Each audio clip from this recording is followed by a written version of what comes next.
เอาทุกคนหลังจากมาลินมาแอนอยู่เฮือนอยู่ศาลน้องตอนนี้น้องสาวเพื่อนเราว่าค่อยสีต้องผ่าพื้นแล้วเด้ออายเด้อมืออื่นค่อยกะสิเกียมนึ่งข่าวเป่าไฟได้ตาบันเจอเอินว่าจังใดนี่น้องจวงเออจวงเด้อทุกคนเลยขันน้องว่ากินจวงแล้วเลย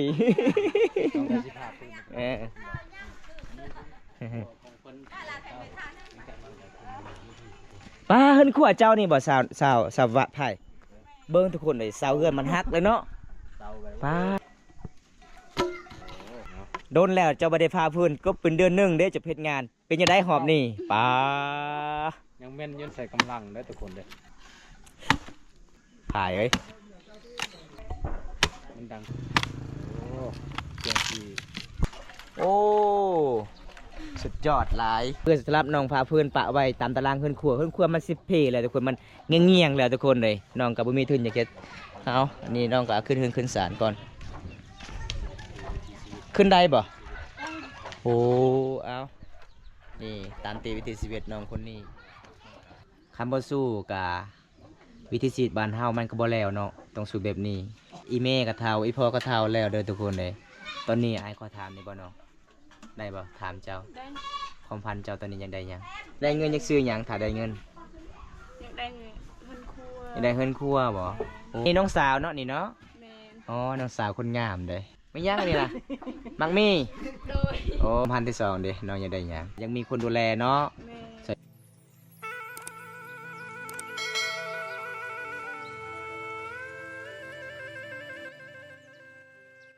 นี่ตอนนี้ก็คือน้องเพื่อนฮากามาแต่อาบน้ำเลยทุกคนเลยน้องสาวเพื่อนไปเฮ็ดงานอยู่สวรรณเขตเลยกลับคืนมาบานคือเก่าทุกคนอันนี้เป็นเถื่อนของน้องนึงเขาเป่าไฟตอนนั้นก็ไปเยี่ยมไปยามน้องกะสงสารน้องหลายน้องกะสีเบาเล่าเรื่องราววิถีชีวิตของน้องเป็นคนสู้ชีวิตเลยนี่ทุกคนเห็นบอกมันกะสีมืดเนี่ยเพราะว่าอากาศมันเริ่มค่ำๆเนี่ยเอามาเยี่ยมมายามคือเก่าหลังจากมาเตสวรรค์แต่งตัวกันงามๆเลยเนาะ โดนแล้วว่าได้ไปเยี่ยมไปยามน้องมีแต่ไปเยี่ยมไปยามตอนนั้นทุกคนกับทีมงานเฮาสงสารน้องตกเป็นเดือนหนึ่งเลยทุกคนต้องปูสัตว์แบบนี้เลยทุกคนคิดกับทางเจ้าได้ปะได้สบายดีเนี่ยน้องสบายดีเจ้าซื้ออะไรค่อยลืมเลยได้ซุกบ่พายสาวพายเนาะอ๋อเจ้าไปงานยังคือค่อยไปหาเจ้าบ่เห็นตลอดเลยอยู่เฮือนตัดยิบเงินเดือนดีบ่น้องหรือว่าจังใดโอ้มีเงินเลยโอ้จะอยู่มาประมาณจักเดือนก็อยู่เดือนหนึ่งหักก็ได้600,000ป้าเดือนหนึ่ง600,000ทุกคนเลยแม่นบ่ฮอดเดือนบ่ฮอดเดือนบ่แสดงว่าเขาเจ้าบ่ให้เงินเดือนบ่หรือว่าจังใดน้องก็ว่าจักแต่ทะเบียนน้องนอนไปเขาบอกว่าเดือนหนึ่งเท่าไรทำมิดเดือนหนึ่ง3 ล้านก็เลยไปเนาะไปแล้วเงินเดือนเอาได้600,000พอดีเงินเดือนออกน้องเฮ็ดได้1 เดือนได้600,000กีบจ้างรถมาแต่สวรรค์หาบ้านเฮาประมาณจักแสนเบิด200,000ยังเหลือ400,000ฮอดเทือนซื้อของกินเนี่ยกับบ่ฮอดอีกเนาะ400,000เนาะเหลือ300,000ทุกคนเลยน้องคนสู้ชีวิตน้องสาวเจ้าบ่ได้ไปบ่น้องเจ้านะอ๋อมีแต่เจ้าผู้เดียวอ๋อเป็นยังได้ไปทางสวรรณเขตตัวเมืองใหญ่กับบ้านเฮาตัวได้ม่วนกว่าม่วนสวรรณเขตเนาะแต่บ้านเฮาทุกข์ก็อยากก็คิดฮอดคือกันเนาะดำรงชีวิตแบบบ้านนอกบ้านนาของชมเผ่ามงกองทุกคนมาจากสวรรณเขตแล้วเป็นยังไงยังสวยคือเก่าบ่ยังสวยคือเก่าบ่มีไฟคุยบ่มีไฟจีบเลยไปทางนั้นผู้บ่าวลายบ่ทางสวรรณเขตนะก็ลายอยู่เนาะแต่ข่อยเบิ่งตลอดได้เวลาหมู่ครูเจ้าในไลฟ์สดถ่ายเจ้านั่งคุยนั่งลมนี่เก่งจะเว้าภาษามังกรนี่ ข่อยเบิ่งตลอดเลยเรายังอยู่เนาะเพราะว่าเขาเจ้าก็บ่มีเวียกมีงานอยู่เฮือนอยู่ศาลก็เลยเจ้าก็เลยกลับเพราะว่าช่วงนี้ใกล้สิฮอดเฮาเฮ็ดให้ปลูกข้าวเนาะสิจุดให้แล้วก็คือให้ซักข้าวให้ปลูกข้าวทุกคนเลยน้องคนนี้เป็นสู้ชีวิตแต่สาวพายยังบ่ทันมาแต่ให้บ่ อ๋อ สวาน ชาวบ้านเนาะ แม่น ขอเลยคือว่าชาวพายเจ้าบ่ชาวพายนะ แม่น โอ้ สิสะพายเนาะ ชาวพายชาวบ้าน สบาย อืม บ่วงก็มาห้าก็มาครั้งแรกแต่คนที่ได้เห็นน้องคนนั้นก็มากับลูกตาแล้วก็บ่ได้พอน้องแล้วมาพอเท่านี้นะ เป็นยังไงตัวจริงกันในคลิปตัวได้งามกว่า แม่นแต่จริงงามกว่าแล้วก็สูงอีก สวยเนาะ แม่น นะฮะอือฮึ น้องไปเฮ็ดงานนะผู้ใดติดต่องานให้ นั่งนาน นั่ง อ๋อผมเป็นนางนานตัวเจ้าว่ะ ทำไมนั่งมันไปมีผู้บ่าวทางนั้นก็เลยตัวเจ้าให้ไปคือกัน ละเราว่าคันว่าอยากไปเฮ็ดงานก็มาเด้อ ละว่านะอ๋อ ก็เลยไป นั่งไปก้อนบ่ แม่น โอ้อยู่นำกันจักคนอยู่พุ่นน้องตอนน้องเพชรงาน 3 คน 3 คนบ่อ๋อมีเท่าแก่จีนมีเท่าแก่เวียดอยู่ว่าเท่านั้น มีอยู่ มีอยู่เนาะโอ้ ได้เนาะ แม่น ข้างห้องก็เสียบ่อยู่พุ่นน่ะ กินเอง เขาเอง อ๋อกินข้าวเองเลยห้องนอนก็เซาเลย แม่น เดือนหนึงเท่าใดก็เจะว่าห้าวเซาห้องนอนนี่ เราว่าเดือนหนึง3 ล้าน โอ้ เสาห้องหันได้ เซาห้องคันได้ เสาห้องนอนน่ะ 2ล้านฮอดบ่ แม่น มันก็เบิดเลยเนาะเงินเดือนเฮาเนาะค่ากินค่าเช่าห้องมันก็เบิดเลยเงินเดือน3 ล้านเช่าข้าวห้องก็2 ล้าน คือว่าแพงแต่ แพงแต่เนาะ อยู่เทลได้อยู่หลักอยู่สวรรค์น่ะ บักเก่า ลักเก้า แม่น อ๋อ อยู่เมืองวันไทย โอ้ แพง ส่วนข่อยเคยไปแต่ลักแปด เจ้าอยู่ลักเก่าข่อยไปบ่ถึง3เมื่อนั้นก็เห็นแต่วิดีโอนางนานถ่ายเจ้าโอ้กินฮอดแท้สาวพายไปเฮ็ดงานแล้วเพราะว่าไปเยี่ยมไปยามเมื่อใดก็บ่ได้พอน้องเลยน้องเป็นคนสู้ชีวิตทางไห้มีที่2ไอ้น้องเด้ อ๋อ ทางไห้ทางสว ไอ้ น พ่อคนเดียวไอ้พ่อเจะเร็วคือบ่ทางบ่ได้ทางเลยอืม ไอ้พอมีที่ไปหากิน อืม ไป แม่ ปลาดึกๆดื่น ไอ้แม่ไอ้แม่ไปไสตอนนี้ไอ้แม่คือบ่เห็น ๆจากนั้น ไปทางน้ำกินบ่ แม่น โอ้ไกลอยู่เนาะใครมีรถจักรกับใครเนไปมันไวอยู่ อันนี้ครับบ่มีรถจักรอย่างเอาทุกคนเลย สงสารน้องฝ่ายหลายเลยพี่น้อง น้องฝ่ายนี่ก็คือผู้ใดสนใจก็คือทักหาได้เลยทุกคน ก็ได้ เวลากลางคืนเจ้าก็เคยไปเล่นมาโทรศัพท์อยู่ภูคุณบ่เคยไปย่างเอาบ่ ย่างเอา อ๋อเพื่อนเจ้าบ่มีรถบ่เนาะ อืม แล้วก็แม่นผู้ใดไปส่งเจ้าเวลาเจ้าไปเฮ็ดงานอยู่ในเมืองขี่รถโดยสารนะจ้างเอาบ่ ก็ให้หมู่ไปส่ง โอ้เวลากลับก็คือให้หมู่มารับ แม่น อืม แต่ก็ใส่น้ำมันให้เขา อ๋อใส่น้ำมันจางขาสะพานเองเนาะ แม่น โอ้ทุกคนเลยอันนี้เป็นห้องนอนของสาวฝ่ายเด้อทุกคนห้องนอนเพิ่นกะแบบธรรมดาเลยบ่มีหยังหลายทุกคนนอนเป็น คนอยู่นี่นะ 3 คน 3 คน มีสาวอย่างแน่สาวสเก็ต บ่เซาเลง สาวเลง แม่น โอ้ น้อยๆแต่น้อย สาวเลงแล้วเป็นนักเลงบ่ ห้องนอนน้อยๆแต่นอน3คนเอาบุญตาเนาะ แม่น ยามฮ้อนเนี่ยบ่นอน3คนน่ะ ก็ฮอด โอ้ ยามหน้าก็นอน3 คนก็เลยคิดว่านอนแต่ยามฮ้อน ยามฮ้อนเนี่ยจะนอนผู้เดียว เรานอนอยู่นี่ก็นอนอยู่นี่ โอ้ จะนอนนอกนี่ แม่น ไล่แม่เด้นอนอยู่นี่ อีแม่ก็นอนอยู่นี่ข่อยก็อยู่นี่ จะนอนนำกันกับอีแม่ แม่น เออเอ้าสมมุติคันมีผู้บ่าวมาลินเจ้าไผสิกล้าล่ะสิปลุกเจ้านอนกับอีแม่ บางทีก็ปลุกถึง แม่ บางทีก็ปลุกแม่ก็มีได้ แม่บางทีก็ถึกอีแม่แล้วเลยบัดนี้ บ่อนาสะพายสมมุติว่าผู้บ่าวมารินเจ้านี่ปลุกไอ้แม่เจ้านี่ก็ไม่บ่ว่าสิปลุกเจ้าอยู่แต่เจ้านอนนำแม่นั่นได้ เออ ลงเด้ ในโรง บ่เราเบิ่งก่อน เราก็บอกเนาะอันนี้ลูกสาวคอยนอนทางนี้เด้อ แม่น เป็นหยังเจ้าคือบ่ได้นอนอยู่ห้องนอนกับน้องเจ้า เต็มบ่หรือว่ามันฮ้อน มันหอม มันฮ้อนเนาะ แม่น พัดลมก็บ่มี มีพัดลมก็สบายเนาะ แม่น บ่ได้ อยู่เฮือนน้องนี่บ่มีไฟฟ้าเลยทุกคนเลย มีบ่ น้องใส่โซลาร์เซลล์เอาบ่น้อง นี่ มีไฟฟ้าบ่ แม่น มีอยู่ทุกคนข่อยเห็นโซลาร์เซลล์ทางนี้พี่น้อง หัวได้แล้วเนาะ ก็ได้อยู่ อ อ๋อ ขาดองบ่แพงเพิ่นว่า หมูแพงบ่ขาดองเท่าได้ 80 ล้าน โอ้ยบ่ได้แล้วเสียทีมงานเฮานี่ ก็ได้แท้เอาสบาย ได้ ถ้ามีคนอยากจีบเจ้า สมมุติว่า ขาดองข่อยเห็นมีงานแต่งหมู่บ้านเจ้านี่ขาดองบ่แพงเด้ แม่น แม่ สายหนังสะพานเนาะมื้อนั้นเนาะ เออ แม่ ประมาณ15 ล้าน เราว่า30ถ้าก็พวกเราขอ10 ล้าน 10 ล้าน แล้วก็ไปแม่ เออ เราบอกถึงมี30 ล้านก็เอาได้ อืม สุดท้ายพัวให้10 ล้านก็ไปเลย เออ ที่แท้น่ะอยากได้น่ะ10 ล้านเนาะ เออแท้ๆก็10 ล้านขาดอง ขาดองแถวนี้บ่แพงทุกคนเด้อแต่สาพานนี่สิเอาจากล้านเนาะ 15แล้ว 15ล้านก็เอา อืม อ๋อ 15 ล้านประมาณจังหมื่นบ่วง 15ล้านนี่บ่ แม่น ประมาณ30,000 30,000บ่ สอง อ๋อ หมื่น 20,000ปลาย25,000 ไป นั่งเก่งเลยนะ ประมาณ30,000ปลายนี่แหละทุกคนเลยถ้าผู้ใดสนใจสาวพายนี่ก็สามารถทักหาได้เนาะ แม่ อืมเวลาน้องไปลินกลางคืนนี่บ่ได้ยานบ่ บ่ เอาไปลินครับคันเวลาไปลินนี่จะค้นกันไปนํกันนี่ เฮาก็2คน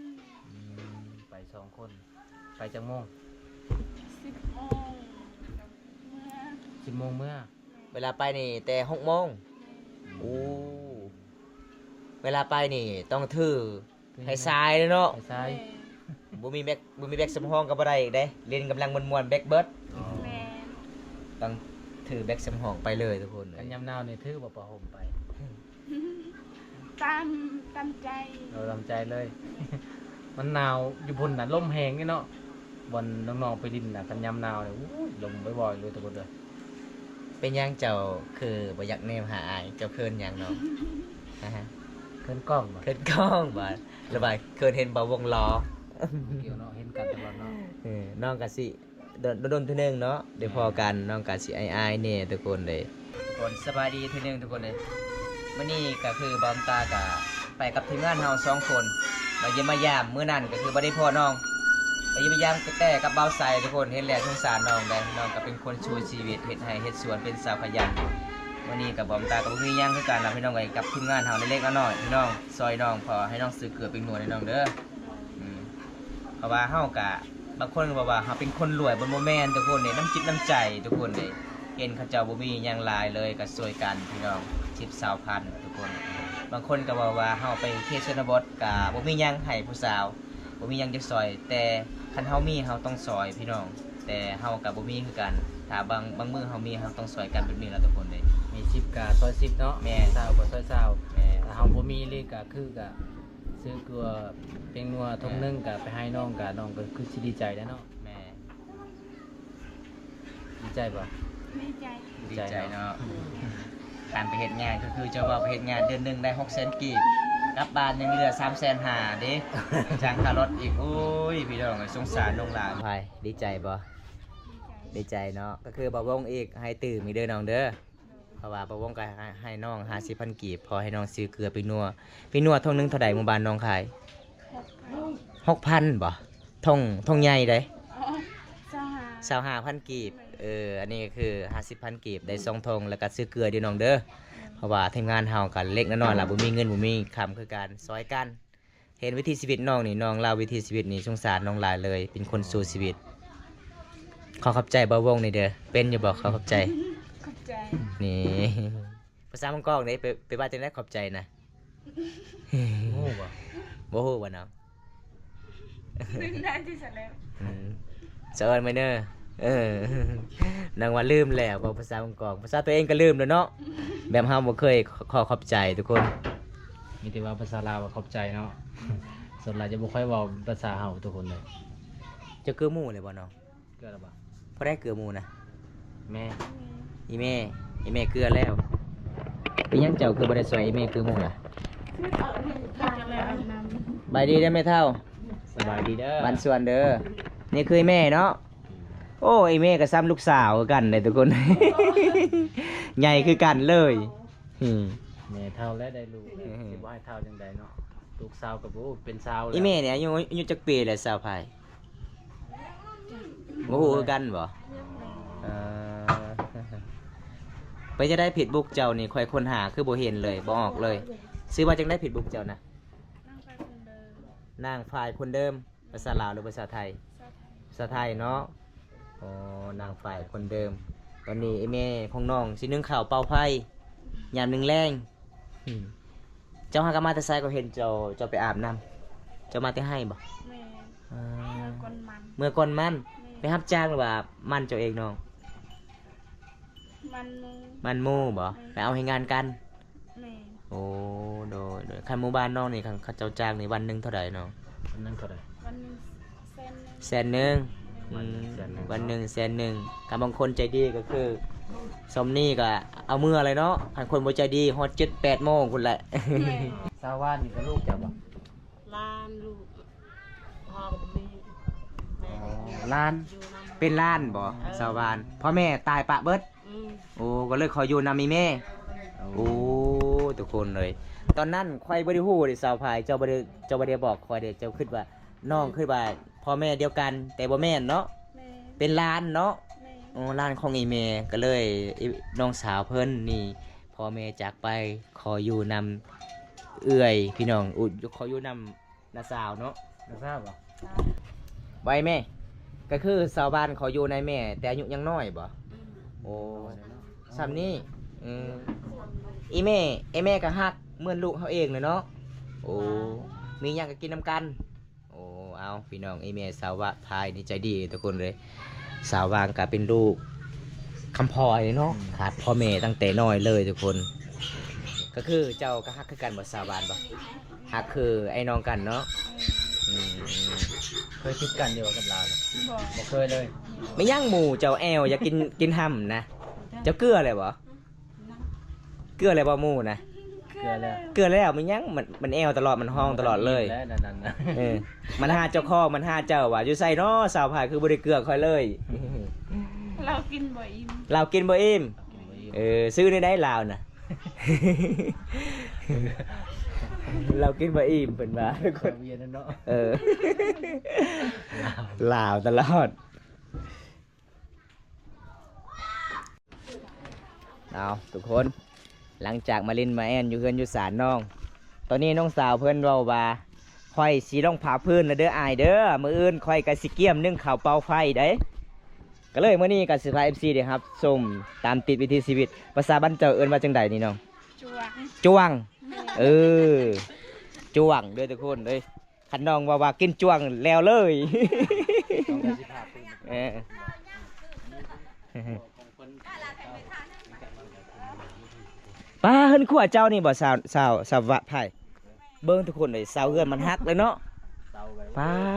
สงสารน้องหลายเลยทุกคนเลยใครแต่น้องมีหมู่มีลูกหน่อยทุกคนนี่คืออีพ่อเท่าอีพ่อได้พี่น้องเวลาเจ้าพาพื้นนี่เจ้าเลือกตัวใหญ่ๆมันเนาะเจ้าเนาะ แสดงว่าเจ้านี่มักพื้นใหญ่เลย พาได้อยู่บ่ตัวใหญ่น่ะ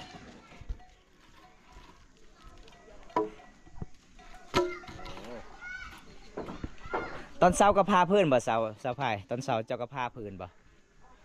พาคือกันเนาะโดนแล้วเจ้าบ่ได้พาพื้นก็เป็นเดือนหนึงเด้จะเฮ็ดงาน เป็นยังไงหอบนี่ป้า ยังแม่นอยู่เนาะ ยังแม่นอยู่ได้ทุกคนอืม โอ้มันได้แฮงนะต้องใช้กำลังนะทุกคนเด้อ ต้องเฮ็ดมีหลายขั้นตอนเนาะจึงได้ คันสาวเพลงมานี่เราผ่านอยู่ว่ากลางแล้ว อยู่กลางเลย อืมก็โอ้ระวัง โอ้ เด้อค่อยๆเด้อ ระวังเลยสาวถ่ายเอ้ยส่วนลายหมู่บ้านนี่เอาพูนยังบอกอย่างเดียวเลย แหม่มันดังติ๊กเข้าถึงเจ้า อืม เจ้าต้องมักเอาเพิ่นยังบ่ อ๋อเพิ่นฝาดหมดเหงเลยทุกคน สาวโสดเกษนบทขยันหลายเลยทุกคนเลย16 ปีเนาะเราเนาะ แม่เอามันยังงัดอีกงัดทั้ง สา งั ว ด ว่าสมมุติว่ามีคนอยากจีบเจ้าเนี่ยเจ้าจะเอาอายุประมาณเท่าใดไอ้ถาม เท่าไร เอาอายุรุ่นใหญ่หรือว่าอายุรุ่นน้อย 8 9 3 พุทธ โอ้18 19 20 ปีขึ้นไป โอ้เอาคนอายุรุ่นใหญ่ๆก็คือเขาเจ้าฮักเดียวใจเดียวเนาะ อืม ขันเอาคือผู้บ่าวเพิ่นผู้ยาวๆได้สำนันไล่ใจได้ทางนั้น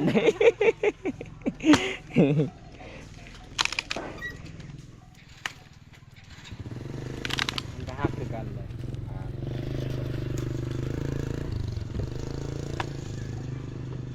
โอ้เจ้าที่ใจมาเป็นพื้นนี่ก็มันเรื่องง่ายแล้ว แม่มันก็สิลำบากคือกัน เอาระวัง เอ้าแล้วลุกสลิกแบบนี้ ออ เนาะ กได้บ่สาวไผ่ ได้อยู่ ได้อยู่เนาะโอ้แสดงว่าน้องถนัดอยู่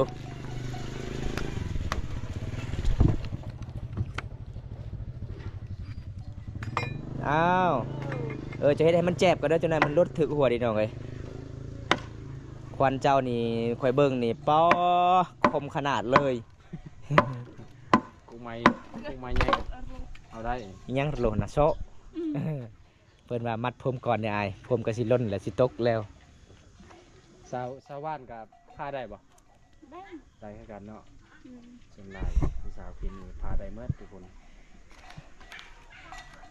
ถ้า สงสารน้องเพลงงานเนาะ แม่ เดือนหนึงได้เงินเดือน600,000จ้างรถ200,000กีบ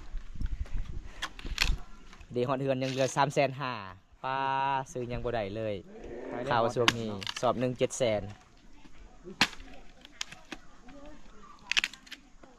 เบิ่งเขาเจ้าไปเฮ็ดงานคือว่าม่วนเนาะบ่เฮ็ดแถวบ่ลำบากเลยเด้อ อืมปะวะเลยน้องก็พาฟืนทุกคนอู้ บัดเดียวเลยเนาะ บัดเดียว ตัวนี้ อืม เอาป้าไว้จะตีนจะได้เด้อ วางถึงตีนนี่น้องเอ้ย โอ้เสียวขนาดเลย อึ้งถึงเสียวเลยคันเฮาบ่ได้เหยียบทางล่างก็คือมันทังเนาะก้นเฮาเนาะ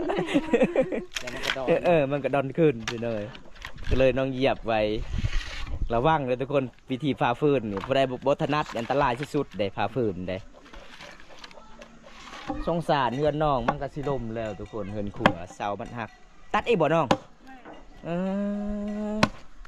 มันยากโพด ตัดก็ได้เนาะ หญ้าโพดบ่ ดังยาก โอ้ ซ้ำผ่าเนาะ โอ้ เข่าขนาด สมัยตะกี้แบบนี้แหละเขาตัดไม้ใหญ่เวลาเขาทางไห้เด้ โอ้ เอาควันละมาตัดอืมตอนเจ้าไปอยู่สวรรค์เต็มเดือนหนึงเจ้ากระพาพื้นแบบนี้บ่ อ๋อ บ่ แม่ เวลาเจ้ากินได้เจ้าเสียบทางไฟฟ้าเลย แม่ อืมเหยียบอีกได้อยู่ โอ้เข่าขนาดเลยเนาะ เออ ในขั้นตอนสุดท้ายแต่เก่านะไม้ใหญ่ซ้ำได้ โอ้ ตัดได้ เอา ก็คือเขาเอาควานมาตัด น้องว่ามันยาวโพดน้องก็เลยตัดอีก มันง่ายอยู่เนาะถ้าสันๆแบบนี้ สันแต่มันใหญ่ได้นี่เลย แง่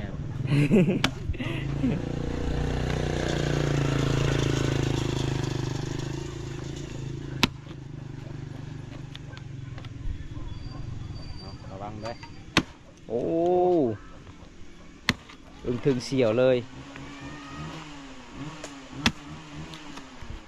นี่นะทุกคนถ้าพอได้อยากได้เมียเขตชนบทบ้านเฮาต้องมาหาโลดพี่น้องสาวพายนี่เฟินฝาเฟินวิถีชีวิตเวียกเคือนเวียกสารเวียกบานสำเร็จทุกคนเรียนบอกพี่น้องน้องคนนี้บ่แม่นธรรมดาเด้อทุกคนเนี่ยสุดยอดเลย ครับได้ที่เมย์นะครับโชคดีที่ได้เห็นน้องผ่าพื้นให้เบิ่ง แม่ บางคนน่ะก็จะผ่าบ่เป็นได้ในเมืองน่ะก็มาอยู่แค่นอกนะโอ้เดี๋ยวเราเรื่องผ่าพื้นบ่ไปตักน้ำกันยังหาบ่เป็นแล้วน้ำมาเฮียเบิดสาวเกตน้องนี่ก็คือตักน้ำกันน้ำในคุกับบ่เฮียเลย เจ้าถนัดเลยเนี่ย นี่ สาวพายเจ้ายังขึ้นอยู่บ่อยากไปเฮ็ดงานอยู่สวรรค์ต่อ บ่อยาก บ่ยากเลยเนาะ ไม่ยากแล้ว แต่ทะเบียนว่าเงินเดือน3 ล้านว่าสุดท้ายได้แต่600,000เต็มเดือนหนึ่งทุกคนเลยเจ้าบ่ฮู้หนังสือบ่น้องเจ้าฮู้หนังสือบ่ บ่ บ่ฮู้เลยเออบ่แม่นเจ้าบ่ฮู้เงินบ่เจะนับเงินบ่เป็นบ่น้องฮะ นับเป็นอยู่เนาะเงินเนาะ แม่ แต่หนังสือนี่บ่เป็นแต่เงินเดือน600,000กีบน้องก็ฮู้คือกันทุกคนว่าเขาเจ้าจ่ายบ่เบิดจ่ายบ่ครบ จะเข้าตายอะไรเนาะ งงคือกันเลยเพราะว่าเขาเห็นทางบ้านนอกเด้เว้าลาวบ่เก่งเว้าภาษาแบบเฮาก็สิเขียนหนังสือก็บ่เป็นเขาเลยคิดว่าสำนี้พอแล้วน้องก็ฮู้คือกันทุกคนเลยแบบเฮาจนก็มีหัวใจเด้อพี่น้องอยู่ไสเฮาก็ฮู้ได้อยู่พี่น้องเอ้ยย้อนว่าน้องครอบครัวขาดเคินย้อนว่าน้องไปเฮ็ดงานอยู่สวรรณเขต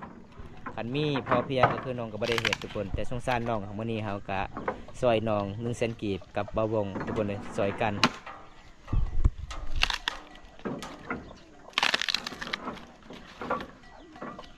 คันน้องพานี่ครับประมาณมื้อนึง โอ้คักเนาะพอดีเลยสำนีเนาะเว้ยถ้าน้อยนี่มันเบิดไวได้อันนี้ได้อยู่2แม่นหอมนี่เริ่มแม่นแล้วเด้เริ่มจื้อแล้ววิถีชีวิตดนแล้วไปอยู่สวรรค์ วันเดือนหนึงเนาะ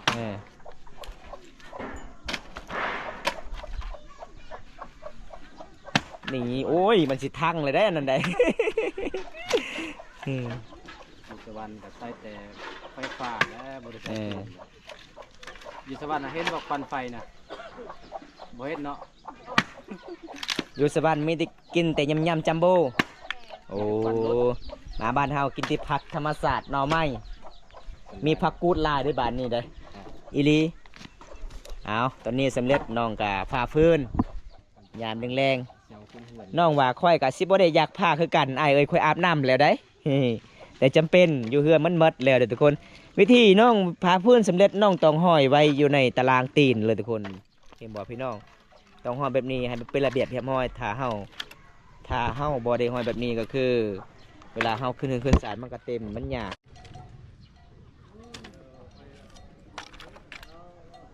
มัดบ่เจ้าขึ้นบ่สะพาย มันบ่ โอ้ เจ้าผ้ากะจะประมาณใดเนาะว่าซ้ำนี้เอาขึ้นใดซ้ำนี้เอาขึ้นบ่ได้คือ แสดงว่าซองทอนได้นี่เลยมันก็ประหยัดอยู่ได้พื้นแบบนี้เลย แม่น เออ ประหยัดซ้ำฐานคือกัน เอาขึ้นได้บัดนี้ ตอนนี้มันน้องกาสีเอาขึ้นศาลนะทุกคน ยกได้อยู่บ่น้อง โอ้ สุดยอดหลาย เบิ่งทุกคนอันนี้คือสำหรับน้องพาพื้นปะไว้ตามตารางขึ้นครัวมัน10 เพแล้วทุกคนมันเงียงๆแล้วทุกคนเลยน้องกับบุมีทุนอยากจะเอาอันนี้น้องก็เอาขึ้นศาลก่อน ขึ้นได้บ่โอ้เอานี่ตามตีวิถีชีวิตน้องคนนี้